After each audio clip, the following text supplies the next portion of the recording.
Hello and welcome to Chess with Simon. I'm Simon. So, it's 1:30 in the morning. We're going through these correspondence games. I took this pawn, felt like the right thing against the game with Tom, and he pre-moved castling. So I think he saw that coming, which makes me feel good because Tom's a good player. So I'm happy that he pre-moved it. So I think it sort of means that it was what he expected, and I can't see a disaster coming there. So the game goes on, as we say in the trade. So let's look at what else happened. I think, I was lucky enough to win this game. Look, let's start from the very beginning. So this was an interesting game. So it was an English. I sort of got this Maroczy double English. I got this Maroczy bind going. I've played a very principled game. Let's put the engine on. This move was a bit confident, wasn't it? 98. Played f5. Not really hoping to get an attack, but some manoeuvring here. And then I think the big d4 is actually the engine move. Look at that. It's the engine move. e4 was the engine move. But then I recommended d5 with complications. d5 looked right to me here. And my opponent backed off the knight, and that's when the trouble starts, really. So takes is all right. Takes is right. Takes is all right. And I thought this was a good move, actually. I didn't see this at all, taking on e4. I thought it was a good move. But what we probably both missed is after this, it's just gone, look. Because the rook's attacked, and the attack on f2 is very dangerous.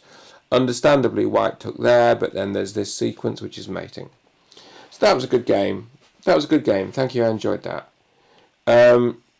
Okay, so let's go back. We'll start with this one. So here, my bishop was pinned by the rook. So I moved my king away, so it's no longer pinned. I mean, I think if this pawn clears off this long diagonal, then if a rook arrives here, it's checkmate. I know that's a lot of ifs, but basically it could be takes. That bishop's quite powerful, dominating the knight. These rooks are quite nice double. I don't think there's anything like an immediate win, but either white's going to advance these pawns, or white's going to get, if a rook arrives at the back, it could be really nice, couldn't it? So I'm feeling quite good about that one, to be honest with you. And I don't think it's won, but I'm feeling good about it. Against Horde Coach, oh gosh. So from the beginning, pawn here to try to open that that file. It's all a mystery, isn't it? e5. So I've played d6, which I don't think is a disaster. I mean, the pawn's defended plenty. Let's see what the coach comes back with. I also decided not to take hg because I assume because white didn't take, I can just leave the tension, as they say, because it's not going to change, is it? So that's that against Horde Coach. Mark. Okay, this is a beautiful game, very interesting. So this is what I think is going to happen. This is my guess, and it's only a guess. I think what's going to happen is this. I hope Mark's not watching. I go there. Black takes a rook. Now I could just take that back with a pawn upending, but what I think I'm going to do is this. Threaten checkmate here. Threaten the queen, the knight's still hanging. So there's different things black can do. I think black will take, though. I take. Now it's black's move, and I haven't taken back. So what if black gets out with a knight, but then I'm here? And I'm doing okay. I suppose not doing that well, but doing okay. Because I've got two minor pieces for the rook. Do I want that? Yeah, I want that. Who knows, this sort of thing? Actually, the rook, in this situation, the rook hangs at the back there. So, if you stop the rook hanging, it's quite hard, actually. Maybe stop this rook hanging.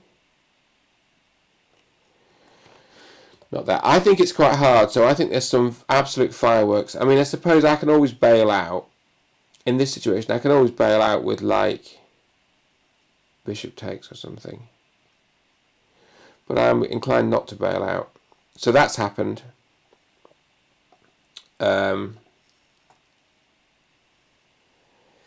Against Stuart, I've castled. We're still away in theory here, so that's fine. It's just, it's theory. Against Keith, yes. I'm going to hit this knight. I want it to move so I can play the bishop there, check. I think it'll be a really strong bishop and it will be defending the pawn. Cemento, as Peter Lecco would say. Cemento. Maybe the bishop will come here, hitting the queen. These two bishops are going to be beautiful. I'm not saying anything great's going to happen, but I think it's going in the right direction. This one, Gary took with the rook. I took back with the bishop. I think I'm not losing a piece here, and that's quite important. So I think it's an interesting mixed material ending. I don't think I'm just immediately losing a piece, but it might be. I mean, it's not impossible, certainly. Game against Liam. I'm actually pretty optimistic, so that might... Liam took the pawn here. My knight's attacked. It's going to move here. So Liam, if you're watching, you know this. There's no check. I can hear you now just saying, yes, Simon, I know. Because if I take here, then the queen's hanging with check. So black wins. But you won't do that. What will you do? You'll move the queen, but you'll probably move the queen to here, defending the pawn, will you? Then what will I do? What will I do? I don't know, Liam. I suppose I've got to defend this, haven't I? Defend. I mean, is this defending? It sort of is, but then you get this, then maybe you get this, then maybe you get this, then maybe you get this, and then check, and I lose. So we're not going to do that, are we? But I don't know what to do. I mean, I've shown you a nice variation. What have I got? Well, we'll find out, won't we? I'll have to look at that off camera, as they say. Versus Gareth. Really agonised over this. I wanted to play bishop c8 to cover the e6 square, but it locks the rook in. So it locks... This bishop c8 would have locked the rook in. I mean, even after bishop d7, it takes a while to get the rook out, and I just decided I just couldn't do that. So I thought better than that. Put the rook there, and then we can cope with knight e6. But we have to know that this variation works because the bishop's hanging and the rook's attacked. We have to know we can take here, and then if white takes the rook, we can take the rook here. We're actually a piece up in this line. So that's fine, but we had to test that because it could be hairy, that e6 move, knight e6. We're just lucky we can take a piece and then there's a rook hanging afterwards. And then if, well, there's no takes back, is there? So, is there? No, there's no I don't think that's any good. Yeah, it's no good. Well, there's a mate here. Yikes! You can just about slip out of it. Gosh, chess is a scary game, isn't it? I think that's all right. So anyway, rook here. Okay. Good game, Gareth. Good game so far. Against Nick. Basically, I could resign this, to be honest with you. It's just terrible. So, Nick played very purposeful and sensible e5. I took, Nick took. I have now got a plan that's cunning and subtle, but I'm not going to do it tonight. But it's going to involve an attempt to sacrifice the exchange back with a pawn, for a pawn as well, and then get to a lost ending, which is just a bit lost, but the current position looks to me to be totally lost. So, I mean, for instance, if we just go back, at this point, I thought, well, he's not far from playing pawn e7, which forks my rook and queen, defended by the knight and the rook. Like, you might say, well, he can see it coming, but it's not that easy. Like, that knight controls so many squares. It's not that easy. We'll do our best to hang on for a bit, but I'm not optimistic about that one, frankly. I was just overly ambitious in the middle game, and I didn't think it through. It's just one of those things. This one with Nigel, he's very sensibly played b3, which is, of course, preparing to move the bishop, so I just played e5 stopping white playing e5 himself, creating some stability in the centre. That bishop's very good because it controls the queen's knight, the light square bishop. I wouldn't go as far as to say that black is better, but black is at least hanging on for a bit. I mean, this, you know, it's quite symmetric pawn structure. Symmetric pawn structure, isn't it? But I've got the two bishops, but white has more space. I think, well, my best guess is that chances are equal, although I'm not sure I'm right about that. But that's my best guess. Okay, more confused. So basically what I've done here, so this is the variation I looked at. This is the variation I looked at, which was this. Okay, so I wanted to play a5 and move it to here and swap it off. White takes, black takes, black, white takes, black takes. So we're down to a pawn ending, and then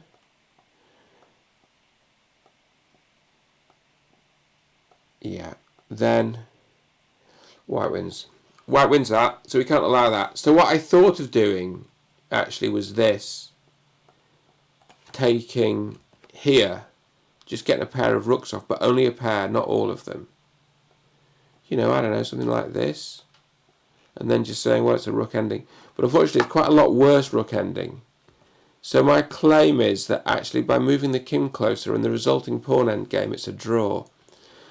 So takes, there's no Zwischenzug, takes, and I think the pawn ending's a draw. That's my hope anyway. That is my story to which I am doggedly sticking. This one, I wanted to play e5 with lots of really complicated tactics, which I'm actually going to keep as my little secret. I was going to want to play e5, and that's obviously out of respect for my opponent. I want to play e5. Not that I don't respect my other opponents where I do show variations, it's just this one. I mean, we can show it, come on, I mean, it's absolutely fine. I think that after this,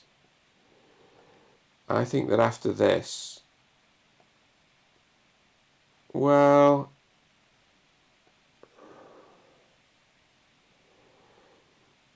maybe we don't get the pawn back. You know, maybe we do get the pawn back. I don't know. I think at some point we'll get the pawn back, although it's not easy, and maybe I'm just creating trouble for myself. But the thing is, I was actually worried after e5 about this move, and then creating a protected pass pawn. So to stop that, I just chopped it off, and then let's see what white takes back with. If white takes back with the e pawn, there's a check on e4. So we'll see, won't we, about that. Okay. This one, I move my knight here, hoping to swap off the dark square bishop and hoping to probe the weak dark squares on the king's side, whatever that means. Well, it means pop the knight into a weak dark squares, hopefully get the queen in and cause all sorts of problems on the king's side, because after the exchange of dark square bishops, which looks inevitable to me, not inevitable, but basically inevitable, then I think black's king side's a bit windy, although I don't think it's that much of a problem, frankly.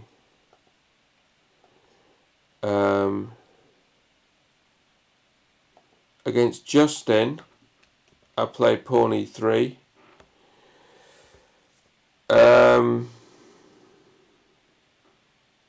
Yeah, slightly solidifying f2, slightly taking squares away from the black pieces. It's a slow manoeuvring game, is the answer. And against Muzeka, I've played bishop e7 with the idea that I don't get my queen trapped stuck in front of the pawns, although it does look a little bit exposed, but I don't think I'm going to get it absolutely stuck. I've also got a game going against Ian. Why is that not on my list? Come on, we can find it. It can't be that hard, can it? Ian, blah, blah, blah. Oh, do you know why? Because I've put it on loads of days. Because I think Nigel said it was too many days. Look at this. I played e5. So basically, for those who have not been following the series on every single episode, there was a previous game. Oh, no, it didn't go like this. No, that's what other people play. There was a game that went like this. And I'm going to show I can remember it perfectly. And that's going to remind us all how traumatic our losses are. Because basically, well, you get to remember them, don't you? But maybe that's a good thing. Maybe it's what we call learning. Castle. I play knight f6 because if you play bishop g4 now it causes a big problem. White played queen e2. Did he? I played bishop g4, h3. I didn't take. This is wrong. This is not what happened. Okay, maybe it isn't in that strongly. Ian's going to be screaming at now what he did. What did you do here, Ian? I can't remember. I've not got a clue.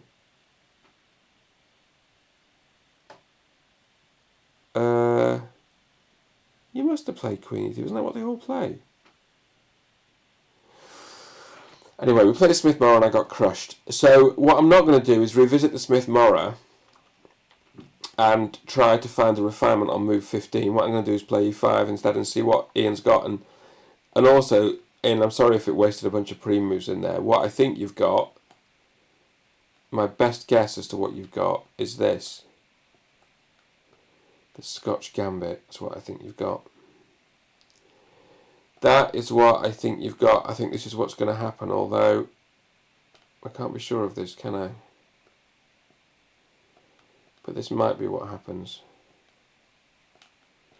Comme ça! Nearly 1,000 games in this line.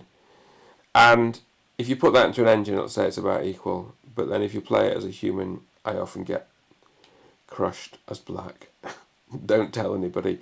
So there's one more thing to say, which is that Horde Coach has challenged me to a second game in which gulp I'm white. So my first thing is I'm going to copy Horde Coach. I know this is bad, but you're meant to copy the coach, aren't you? Isn't that the whole point? And the idea is to stop black playing the a pawn 2 squares and then opening the file. So I know the reason behind that.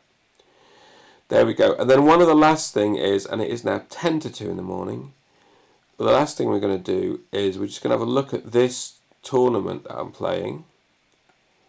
And oh look, some of these games are really on low time, 8 hours. Okay, should we just improvise? I mean, e4, right? e4. Next. Oh. Take with a rook or take with a queen? We don't want to lose on time, do we? That's going to be embarrassing with the whole world watching. Take with the rook. What could possibly go wrong? Next. Oh, I'm in this thing called Rook's Rule, which is like a correspondence game for endings. It's mad. I don't think it's rated. So let's develop our rooks. This is my opening. I just developed the rooks like this. Actually, I don't know what round we're in, but we're in sort of 95%. We're in round 4. There you go. We've done quite a lot of this. So there we are. Develop the rooks. This one, I don't know. Develop the rooks. See what they can get up to. Swinging across, causing trouble. Well, it looks like the same strategy is being employed and no one else is copying it, which is probably a good thing. Okay, I've seen all of those. But there's one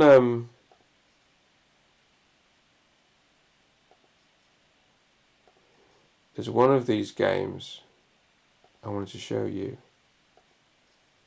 Ooh, rook sacrifice. Let's have a quick look at that, look. Rook sacrifice. Now there's some absolutely mind-bending variations in here. If you take this, I mean, which is always what one should ask, I think the worry here is check, check,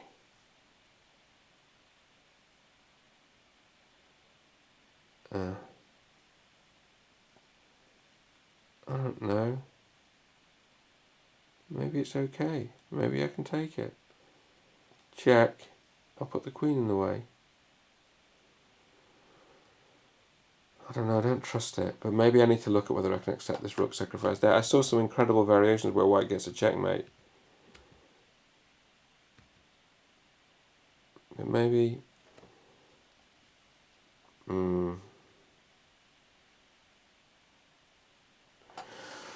Okay, I'll need to look at that anyway. This is the Reti thing, I think, was this. As ever, the tournament director has left the server. 99% complete. Round 6. Whoa! Spinning Odyssey. Are we the last group? No, there's 2 pairings. You never end these tournaments, do they? So the thing is, but it's kind of fun getting to the final rounds. You know, I always used to get knocked out in the first round, but you just got to work, and in the end, it all falls into place. Okay, so